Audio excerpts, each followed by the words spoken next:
Yeah. Okay, great. Well, let's get started and we can say hi to anybody else who hops on as we're going. Do you want to share the screen, Carolyn? Yeah, I just wanted to welcome everybody to our info call for Impressions of Oaxaca. That is happening on June 27th through July 8th of this year. My name is Kim Hunter. I'm the founder of Traveling Traders Bazaar and one of the three women that puts together this immersion into the embroidery of Oaxaca. This will be our third tour, or third immersion in Oaxaca and in this format. We really love it and have a great time together. And just a bit more about me is I've been working with artisans since 2020, specifically in Thailand, and in Oaxaca since 2021. And my husband and I have been leading mushroom foraging and culinary tours since 2018, here in Mexico. So we just really love sharing the Mexico that we've fallen in love with and have an incredible network of local partners, including Miriam. And Carolyn's been coming for 20 years, so she's as local as I feel she could be. And we're just so excited to bring together this group of folks and to do Impressions of Oaxaca together. So I'll kick it off to Carolyn and Miriam to introduce themselves. Miriam, why don't you go first? Yeah, sure. Sorry if there's some noise in the street, but I think now it's quiet, so it's a good time for me to introduce myself. I'm very glad to see all of you here. Welcome to Oaxaca in this case. I come from San Antonino, Castillo Velasco, which is a town near to Oaxaca. It's about 20 miles away from the city. So I belong to the Central Valley of Oaxaca. And I also have one of the luckiest stars in the world, I guess, because I belong to a long embroidery traditional family, and all my aunts and my mom and my cousins were related to embroidery, and that's why we are here in this trip, and we have a great team with Kim and Caroline, and I hope you can enjoy this trip, which is a very fun one, and we have a lot of great time. That's why we repeat it for the third time again. So I hope to see you soon here in Oaxaca. And I'm Carolyn Callenborn. I'm a recent retired textile and fashion design professor from University of Wisconsin-Madison. And before that, I was at the Kansas City Art Institute in the fiber department for 6 years. So I've been teaching and studying and creating and exhibiting textiles for many years. And I've been, as Kim mentioned, I've been coming down and working with artisans in Oaxaca for 20 years now. So I've been coming down I come down every year. I have projects other than the pandemic, have projects every year. And people, I'd run into really interesting, creative, fun people like Miriam, who we've been working together now since, like, it's been what, 10, 12 years, something like that now that we've known each other and worked on a lot of projects. And then when we met Kim, it was just this immediately kindred spirit, and we've all become very good friends, and we're all very passionate about all of this stuff. And the people we're working with too are, for the most part, people we've known for a long time, and but there's so many embroidery traditions in Oaxaca. It's actually difficult to just pick some, but we found that this makes a really great mix, and we've really enjoyed doing it. So anyways, we'll go from there. So I'll go. So ready for the next one, Kim? Okay. Yeah, we're gonna hand it over. Miriam, you're on. Yeah. You're muted, Miriam. Yeah. Sorry. First, we want to share with you where is Oaxaca, in case you don't know much about Mexico. Maybe you have the chance to be here, but in case you don't, Oaxaca state is in the south east of Mexico. That's just the location in the country, and that's just one of the pictures of the city of Oaxaca, where we would spend several days if you were in this trip. And one of the highest points that we want to share with you is that Oaxaca is very well known for have a lot of ethnic different groups of indigenous people. We have 16 different groups of indigenous people here, are we still alive and we are practice our tradition. And nowadays, so it's living cultural, immersive, living here and have the chance to visit Oaxaca. And this is one of the pictures that is more about the city of Oaxaca, which even is it's a small city, not as big as Mexico City, but the other side is also full of traditions. We have living culture. Sorry for that.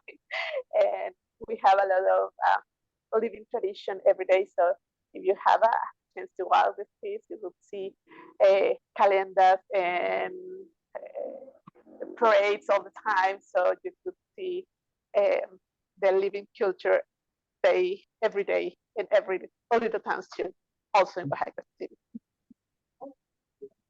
And this is a neighborhood that we will spend the studio days and also the Caroline's house here. I'm here right now in Xochimilco, and it's a beautiful neighborhood. It's still a lot of traditional culture here. There's pedal looms. A lot of families work with the hojalata, which is a tin material that they produce folk art. So you can live the culture all around the corners and little places and the houses here. So this is the chance that you will have if you decided to take this trip. And we can show with you some other cuisine too that Kim can talk a little bit more about this. Well, we'll get to experience some of like the traditional cuisine in Miriam's village on one of the days while we are there. But we'll also get to experience a whole host of cuisines because we'll be both dining in Oaxaca City at some different restaurants, as well as spending some time in the mountains where we're going to get to experience like more traditional Oaxacan mountain cuisine that's grown in people's milpas, which is the traditional corn, beans, and squash sort of way of farming, like without chemicals. And, you know, corn and squash was born here, 9,000 years ago in this valley. And it was found in the caves that are below the village that we're actually going to be staying in. So there's just a long tradition of food and ingredients in this culture, and we'll really get to experience that as well. Karen. Okay, so our trip, we're putting us all together. So this is sort of laying the backdrop for the background in which the trip happened, which I think is important. And I think when we look at techniques and we look at designs and we look at aesthetics, but also and materials and things, but it's also like within the context of this place, like how and why are these things in these places and how are they related to the other things that happen within that place. So that's how we put together this whole trip and this whole kind of experience that we're doing. And we really call it kind of an immersion because it's really like being immersed both in the textiles and in the culture as well. So it runs June 27th to July 8th. That's 10 days. The first night is an evening. We'll go to the one more. Sorry. The first night we'll get together, and the actual 10 days starts from the second night. So there's like a pre-trip night, and then there's 10 full days. And we do a lot of studio, and part of that is this idea of sort of processing what you bring in too, and not just looking and copying how people are doing. It's not just a how-to, but how do you take what you're experiencing there, and then how do you like transform that in what you yourself make. So to talk about, what we do, it's really about immersion and inspiration, looking at the culture and these ways that the culture is connected to the making and to the objects that they make and how they use them. And things are very personal. You'll find as people talk about the work that they do, it's all very personal. Another part that totally fascinates me, I've been bringing people down here for almost 20 years in one form or another. And the way that often happens that through hands-on making side by side with somebody, it makes really meaningful kind of connections and conversations, whether it's us with the artisans or even people in the group. You're just sitting, stitching, talking to each other all day, and it really builds interesting relationships. These two people here in the picture, he's from This is Pachan from India, and this is a woman from up in San Pedro Cajonos, where we're going to go. They don't speak any common language. Neither of them speak English. He only speaks Gujarati. She speaks Zapotec and Spanish. And you can tell by the way they're interacting that they're not having any trouble communicating at all. And there's something about working with your hands that does that, that I'm just always fascinated. I think it's a beautiful way to connect with people. Also thinking about sharing in both directions. A lot of people that are coming to this trip have some kind of background, whether it's as an artist or some other thing they're bringing in, and that kind of interchange. It's not just we're going in like they're a museum and we're looking at them and then taking things back, but that we're going in and interacting as sort of a creative person to another creative person. And it really winds up being really in a really kind of rich experience for everybody. And another thing we think is important is taking time to relax, to like, I'm actually getting more used to the life in Oaxaca now. I've been here for 2 years that have since I retired, and that pace that I was used to all the time in the States, it's like really different here. Like things are slower, you don't plan as much stuff, and embroidery does that to you too. I don't know, we didn't ask how many of you guys already embroider, but it's okay if you haven't, and it's okay if you embroider a lot. Both ways it works, but that sitting and stitching is really a way to sort of quiet down and be present, and which I think is a really great antidote to this sort of craziness that's in our normal lives in the US. So let's see, Kim, were you going to talk about the kickoff night, or should I keep going? You're muted. You're muted. I can chime in on the kickoff. Yeah, she's the big queen. Yeah. Yeah. Well, yeah, so we do kick off in Oaxaca City on June 27th. That is the one night that you're responsible for your own accommodations. We do provide a list of 3 different hotel options, and we all meet and kind of kick off for dinner, which is when we'll also start covering meals and sort of kick off that sort of thing. Beyond after that night, we'll have accommodations covered 2 nights in the mountains and the rest in the artisan house that we have. It's a few blocks from Carolyn's. But our kickoff dinner is usually we kick it off with a sunset on a rooftop somewhere, and grab some great food at a local Oaxacan restaurant before we head to the mountains the next morning. Mm-hmm. So the very first morning of our trip, we start off pretty early in the morning, and we're going up. It's about a 3 to 3.5 hour ride to get up there. It's a long ride. You kind of go way down the valley and take a left up into the mountains and just keep going. And it's absolutely beautiful up there. The air is fresh. It's a lot more water, especially right now. And we're going to go up to a place called San Pedro Cajonos, where it's a silk weaving village where they actually grow the silkworms from the little baby silk eggs and grow the worms. They grow the mulberry trees to feed them, and they spin it. They take the cocoons and they spin it, and then they spin it, and then they weave it, and then they weave it, and they dye it. Or they might change the order of those things. They might dye first and then weave, or weave first and then dye. And it's all done locally by people there. You can see them in the workshop working, and the kids are around. That's my dog, who might join us on some parts of the trip. He'll show up in a few pictures here, I think.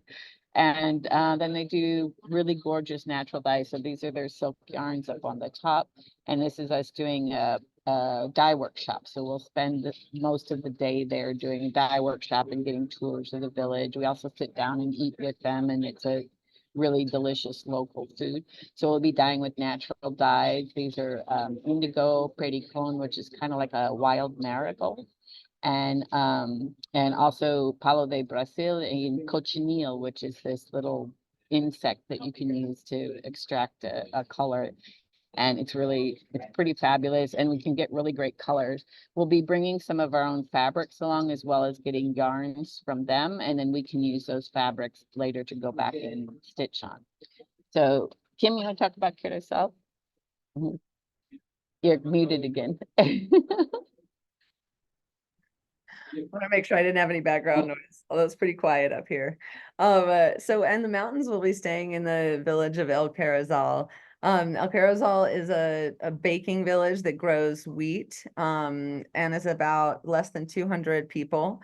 They're part of an organization of seven different mountain towns that are called the Mancomunados, in which they've partnered together to build cabins and facilities for people to come and experience the villages while also supporting the villages at the same time. And so El Carrizal is a member of one of those. They're a community that we've been working with for over 3 years now.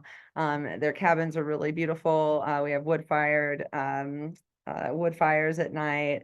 We had a bonfire one night last time. And we sort of have a whole community space that we get to sort of spread out in to do some workshops, which Carolyn will be leading. So we'll do workshops on just being observant, being in the land and looking at textures and stitching in response to that. Whoops, and now it's not good. There we go. And we thought it was really lovely to we just put a table outside. You've got the beautiful mountain view, and this is getting near sunset, so it's a little chilly. But we just sat and stitched out in the middle of the mountains, and it was really beautiful. So we have some optional day hikes that can happen for those of you that would like to go into the mountains further, and those that want to just sit and stitch, you can continue to do that too. So but it's really just a magical day. So we're spending the night there 2 nights. The first night after we go to the Silk Village, this is somewhat on the way home, so we're staying there so we don't have as long of a drive back, and then we'll wake up early and we'll have dinner in the town the first night and then stay through the second night, and then the third night, the third day we head back towards Oaxaca, and it's going to be Sunday, which is a market day in Tlacalula. And so we're going to go through Tlacalula and go through a local market, which is really cool. It's like where local people go to get their stuff. And Maybe Miriam could explain. Yeah, Miriam, do you want to talk about the tianguis a little bit? Yeah, sure. Yeah, we have after we go to the mountains, and as Carolyn said before, the idea to go to the mountains is just go down and take the more slow routine, because sometimes we have to immerse into the fast days routine, and the idea of this trip is just to come down and see another ways to live. Like in Oaxaca, we have a lot of different climate, different weather, different regions, different culture. Even if it's one state, as I said before, we have 16 different ethnic groups. So we will see the mountains, and then we're going to the market, and this market is called Tianguis, and it's a regional market where you can find different group of peoples going down to the mountains and sell their products, and you will also have the chance to buy the local products there and have a little bit of taste how many different products and how many different people are in the state of Oaxaca. So that's the idea, to go into the Tianguis and show you a little bit of how Oaxaca culture and biodiversity is. So that's the idea of the Tianguis. It will be on Sunday, Sunday in Tlacolula, which is a town in the valleys of Oaxaca too. There are some other places with Tianguis in different regions of different other places, towns in Oaxaca, but almost the same concept. The towns around of the main village, they come down and they sell their products. So that's the idea of Tianguis. And then we're going to move to the stitch tradition, which is this will be your first workshop. We have the great chance to know Virginia and Esteban. They are marriage who come from San Bartolome Ayautla. San Bartolome Ayautla is a town very far away from the city, not in distance, but the mountains and the roads are more difficult to go into the town. So they also have the chance to live in here in the city. They have a little house here because they have their children going to the school, and they are able to come to the studio space and teach us how is their tradition. They will show you how to make this. And we have the chance to learn from their This is traditional stitch from San Bartolome Yautla.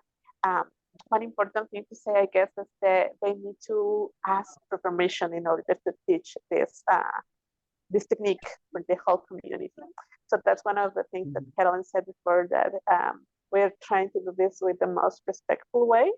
And because we are not able to have a master degree in any of these techniques, but the idea is to share with you how hard sometimes it's, and how long time it needs to take to finish just one piece or one garment. And it's more that I have the concept and have the why we are invest a lot of time doing some type of techniques in certain type of garments too. So that's our main idea. But we have the chance to make this with the samples, maybe not the same day that we receive the workshop, but we have another hours in the studio days, which is good. Embroidery takes a lot of time, as Carolyn said before, and we have the chance to share some comments and sharing our lives too. It's very good to just see it and talking about and learn a little bit more about the Oaxaca culture. So yeah, sure. So we also want to not keep on just one way of tradition, because Oaxaca is not stuck in just one point.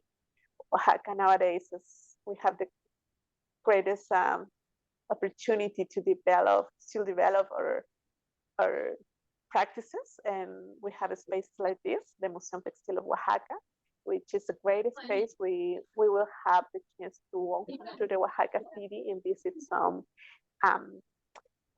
good points, that high points in the city, which show you the idea is to show you how the tradition is innovating nowadays. So we have roots, but at the same time we are evolved to the time, and we want to share with you all these new practices that we are developing through this year. So we are really living an innovation cultural life, and we want to show you sharing this space in this center of Oaxaca. So we will have in this day a walk through the downtown, and we will see very interesting shops, museums, and practices like another artists or exhibits that we are having in downtown, and we will share with you this part of the city too.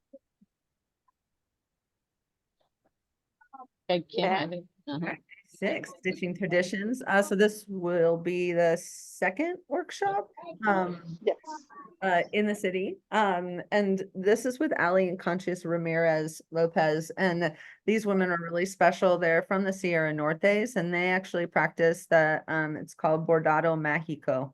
As you can see, there's some incredibly intricate things happening in these photos. But if you look at the back, it's completely mark-free, which is part of the magic of what they do. And I met them about 2.5 years ago through a friend, Ariadna, who is collaborating with them on a collection that she's working on, and she and I have collaborated on some of her work that's rooted in the land, as well as incorporating indigenous and artisan techniques. And so they'll be with us at Carolyn's to share these different techniques and teach you how to create a base and then work from there. And they're also, women here in a different way than Esteban and Virginia. These are two women. They actually have a trout farm and a restaurant that are in the foothills of the mountains going up to the Sierra Nortes. So they both do the embroidery to support themselves, as well as have a trout farm that supports them and their family. And they actually bring down fresh trout for us to enjoy that day. If you don't eat trout, let me know. We can definitely make them. We can figure something out. But if you do, it's a really delicious lunch that they bring down. So we're able to both enjoy their talents as in embroidery as well as in food. Kim, why don't you take this one again? Yeah. Day 7 is a Monte Alban and studio day. Monte Alban is the site that overlooks Oaxaca City. It's over 2,000 years old, and of Zapotec origin, and it is an incredibly impressive site. If you want to talk about impressions of Oaxaca, they started to level the mountain in about 400 BC to build this site, and you can only see a portion of it in this photo. And so we actually have a guided tour in the morning. We go in the morning when it's cooler, with an incredible woman named Monzi, who's a second generation Zapotec guide. Her dad has been a guide for over 40 years, and she really gives you an incredible window into how this culture was operating a few thousand years ago based on the archaeological evidence and sort of the stories that weave together what you're experiencing in present day with the history of the ancient days of this area. So I think it's just a great time to learn more about this area. And then we'll have an awesome lunch near Carolyn's and have the rest of the day for studio work.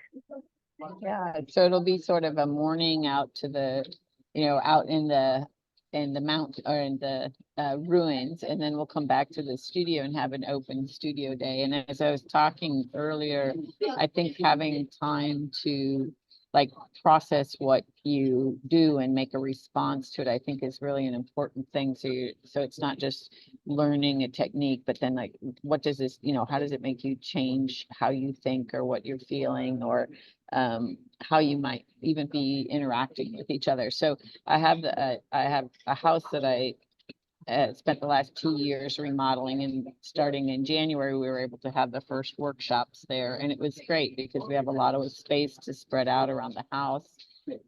There's plenty of room for people to sit in different areas or to gather as a group. And taking that time and space to really sort of be present with your thoughts, with your experiences, and then how do you express that within your stitching or within your interactions with each other.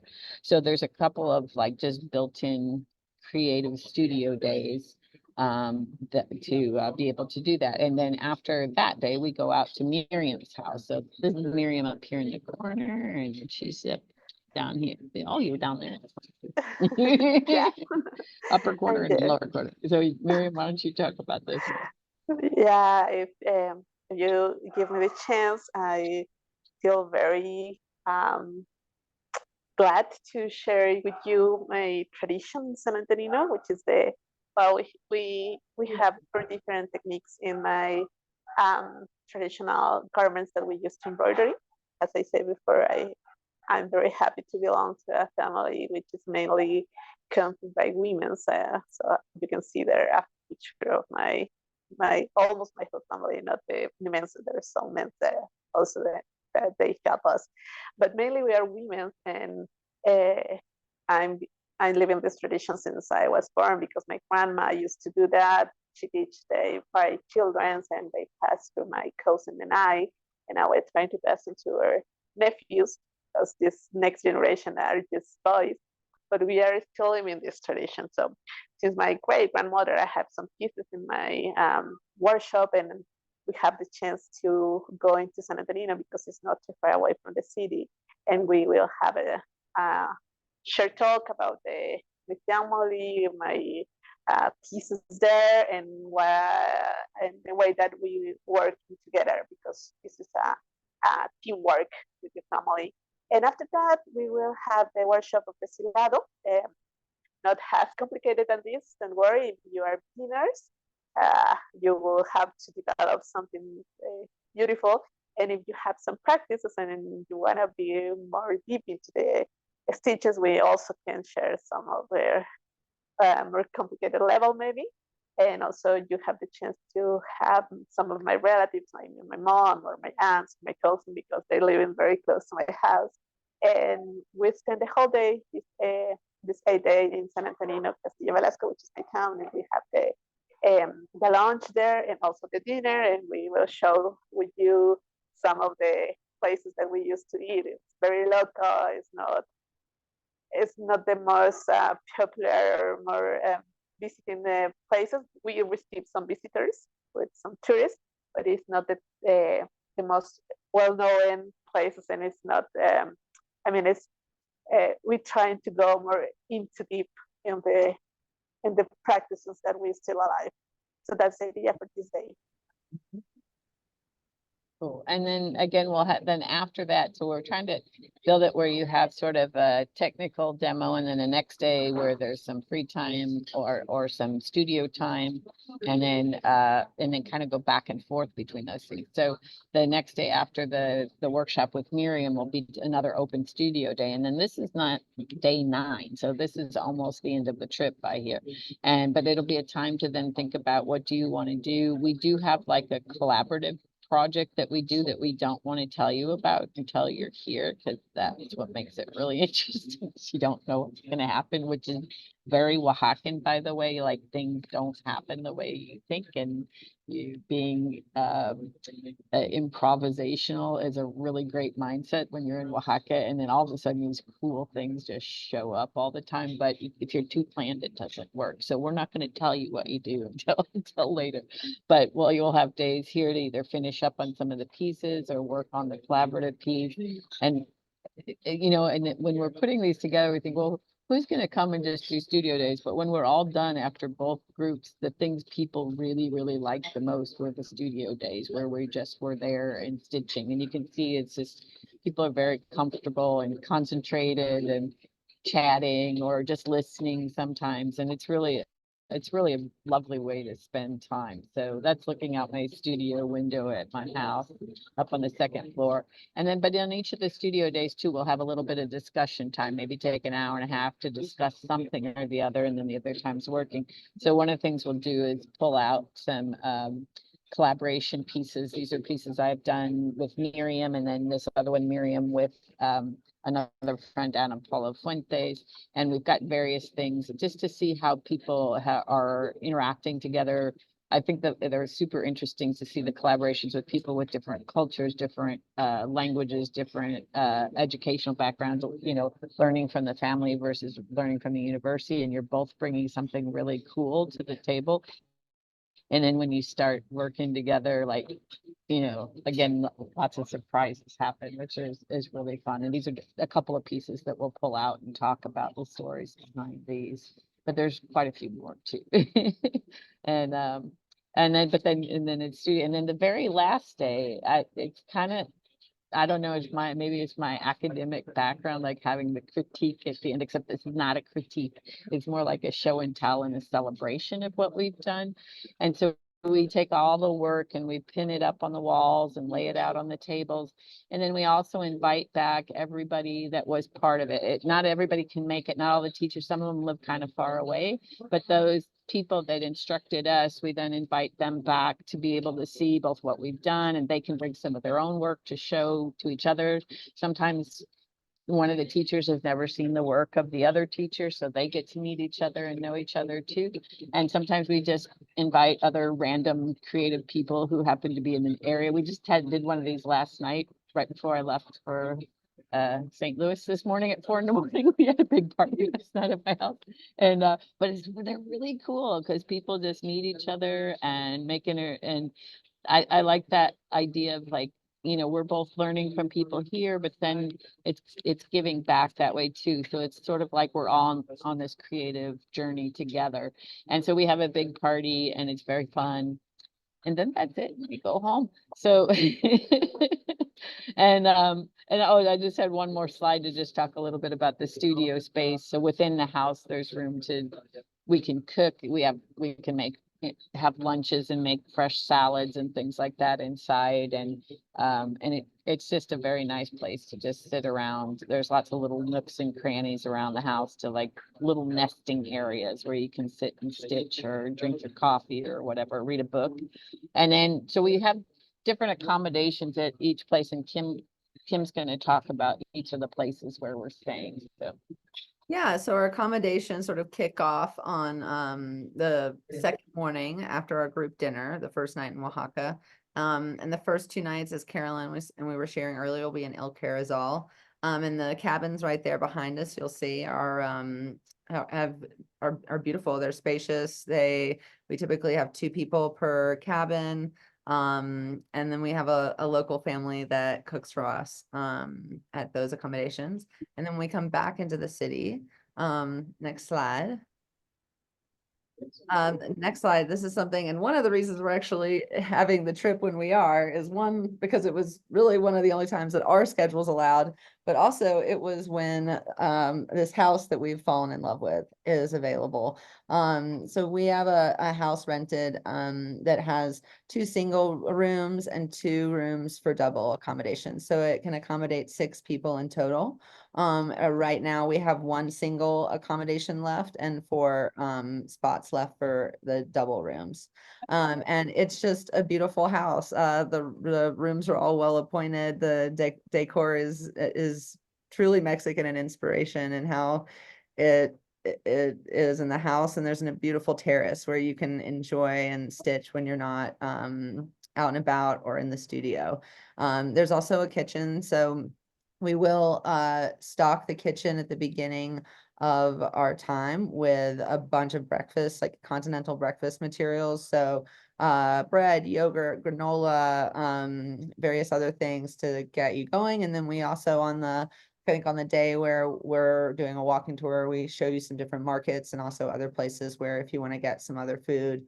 There's, I think, 3 nights where we don't have dinner plans. One is because some of these days are very full with very big meals in the afternoon. And we found that some folks really wanted downtime in the evenings. So there are a few nights where you are on your own to go get food together, or if you want to chill at the house, there is a kitchen and pretty easy to put stuff together. I feel like ladies, based on leftovers, what was the kitchen was stocked in, and some other things had ended up doing like dinners one night they all cooked at the house. So it's kind of flexible, but the house really is really accommodating for that. And it is only like 2.5 blocks from Carolyn's house, which is really terrific. So Nice. You can walk back and forth, yeah. yeah. I think next slide. Yeah, Yeah. and I was gonna say also with the meals, having a couple nights off is really good because there's so many good restaurants in Oaxaca. It's really hard to say, oh, we should do this one or that one. So you guys get to pick, you get to pick and decide where you would want to go those nights. Lots of exploring to do.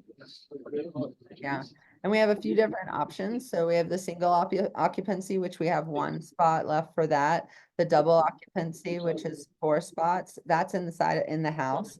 And then the one that doesn't have a I missed is actually the local option, which is just not including accommodations. So sometimes we have people who are here staying on their own for a few months and they decide to join us. Or if our accommodation option sells out, then we do also provide a list of local accommodations that we recommend. And then it's also available for local walk-ins. So that is our kind of the logistics and our day by day. Do you have another slide after this, Carolyn? Yeah, and also if you sign up before April 1st, you get $100 discount. There's that on the bottom. So, yeah.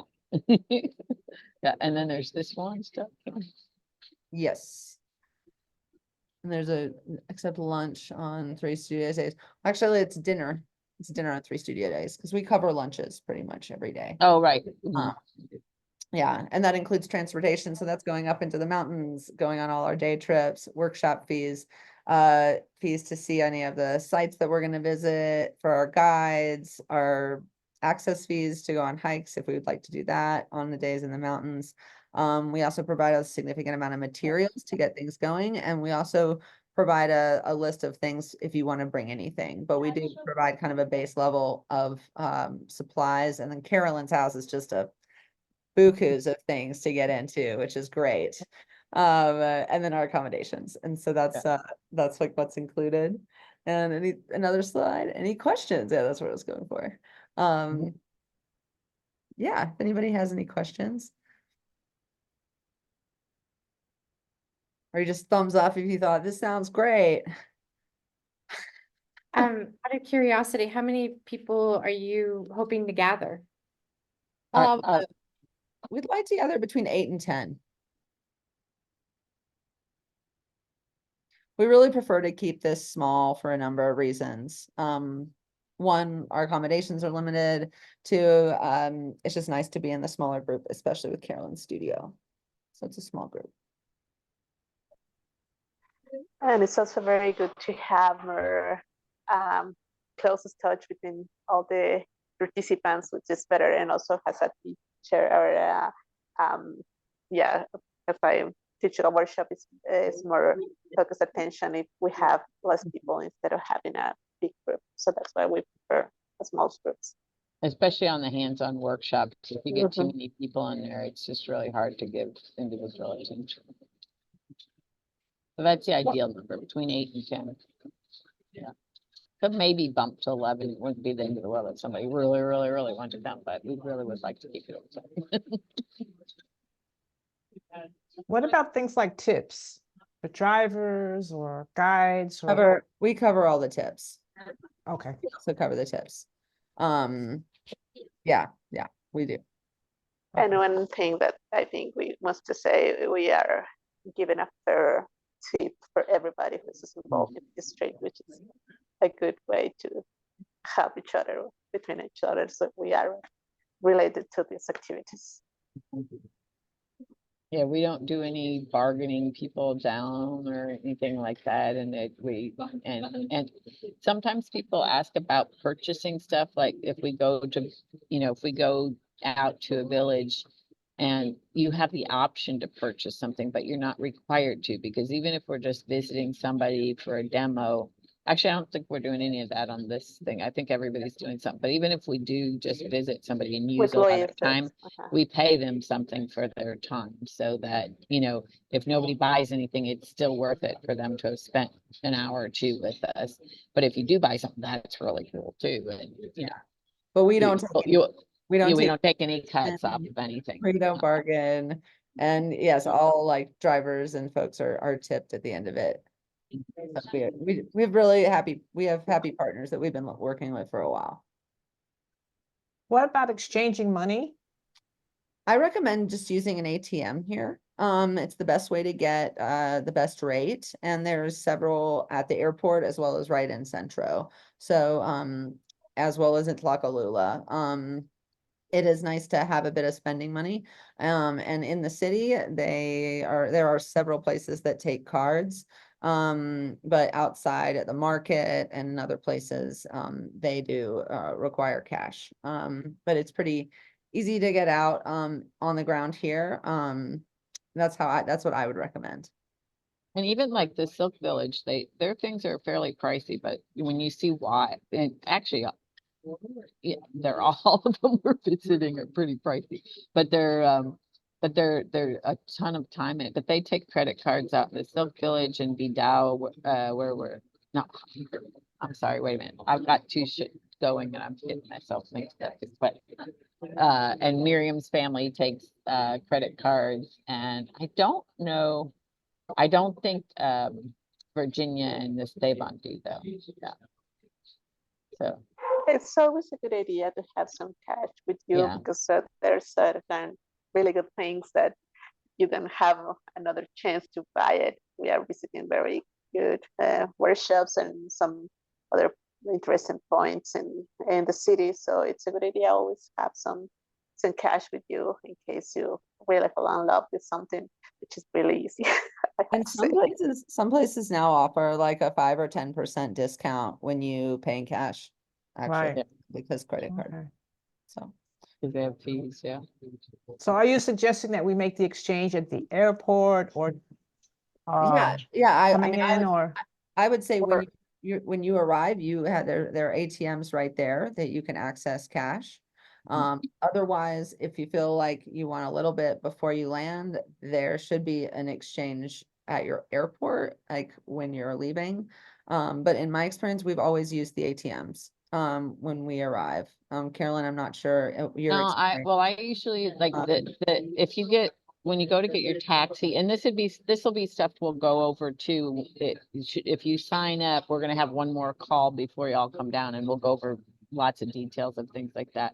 But there's a Okay. way to cab a taxi at the airport that's really simple, and they actually take credit cards now. So if you don't have any until you first get to your hotel and then you find a cash machine nearby, that works pretty good too. So, but if you want it right away, an easy way to get it is you could get it from a little bit from your bank before you leave, or you can, but most ATMs, you can use your credit card. You might want to check with your bank, though. I found out the bank I had was charging a little bit more than I realized, but I was doing like pretty high number exchanges because I was working on a house. So it may not make that much difference for a shorter trip, but it's not a bad idea to check anyway. But you can at least get to your hotel without having cash. But then if you go out to eat or something, you probably will want it pretty quickly. So it doesn't hurt to get at least a small amount from the airport. So it gives you like a day or two till you can get some other cash. Yeah. So, Okay. or that first day in, because the second day we're out in the mountains. So, yeah. And we've also we've walked with folks after dinner we've walked with folks after dinner to go to an ATM. So if you find yourself in need, I will help you. Yeah, if we go to Lavadora de Olla again, it's like the cash machines are just a block and a half away, which works really good. And we go after dinner there again. Something like that. Everything in Centro is very centrally located. Yeah. Is it pretty safe to wander about on your own in that area? Yeah, Centro is very safe. I mean, I would recommend after 11 p.m. Walking on dark streets, but it's a very active area, and it's fine. Yeah, I would use City caution. City caution, exactly. yeah, but it's a pretty small town, and the Yeah. Centro is a highly touristic area that's well lit, that has huge walking streets with with people on them, and we haven't had too many people go out too late on these trips, but you're welcome to. Most of the time people are a little tired at the end of the day, but Yeah. yeah, but during Yeah. the day, yeah, it's or in the mornings, it's beautiful in the mornings, it's cool and stuff. So. Sometimes after 9, if I'm in the center, I'll take a taxi back home just because there's a few dark streets in between. But I walk around downtown all the time late and I don't worry about it. So yeah, and out by my house, I walk my dog whatever time it wants to go out. Miriam, what were you gonna say? I just say just the same. It's pretty safe. We just need to be careful just in case, but not just ground it's happening in all the streets and nobody else. I know even if we are locals, we have to need to be a little bit of care. We've been a little bit careful, but not too afraid. So it's very safe here. We don't need to worry too much about it. Just being a little bit careful. Yeah, I think sometimes again, we live in southern Mexico, which is very different than northern Mexico. So it's just something that I think actually when we think about safety, we don't actually sometimes we're like, well, we're just in Oaxaca.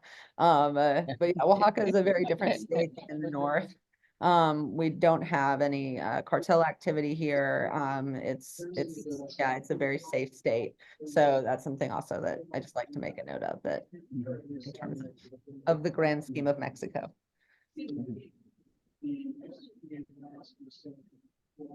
Any other questions? If not, we'll let everybody go and enjoy the rest of your day. And really thanks for joining us.